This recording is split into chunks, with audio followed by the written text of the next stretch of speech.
O instituție bine cunoscută, din păcate pentru România, tuturor telespectatorilor sau oamenilor care urmăresc știrile. DNA, care s-a numit PNA. Oricum, e vorba de o direcție națională anticorupție, unde pe rând oameni politici vin, depun mărturie, pleacă. Nimeni nu pățește nimic. Avem și printre actualii primari sau actualii candidați foarte mulți oameni care au treabă cu această instituție, pe bază de probe. Primarul general Videanu, 1, 2, 3, nici el nu mai știe câte dosare are la această instituție. Inimăroiu, da? Probabil Chiliman. De ce nu Vasile Blaga pentru Ministerul de Interne și Afacerea Tuareg? De ce nu poate Sorin Oprescu pentru administrarea frauduoasă a celor 2 spitale pe care le-a condus în capitală? Ăștia sunt oamenii care vin astăzi să ceară votul bucureștenilor. Știți ce este trist? Cel mai trist? Că nu pățesc nimic în urma anchetelor DNA, nici când sunt la putere, nici când sunt în opoziție.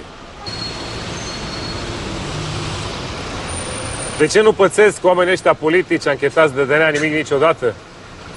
Foarte simplu.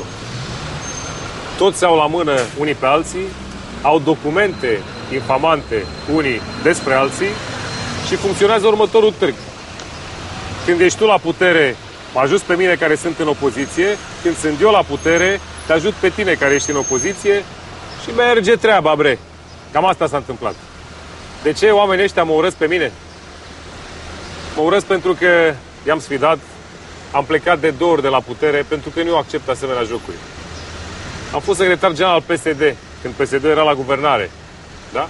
Am încercat să fac reformă. A fost peste puterile mele și recunosc. Dar n-am stat acolo să fiu complice cu ei, ci am plecat. Am fost șeful campaniei electorale al PD-ului și al lui Traian Băsescu.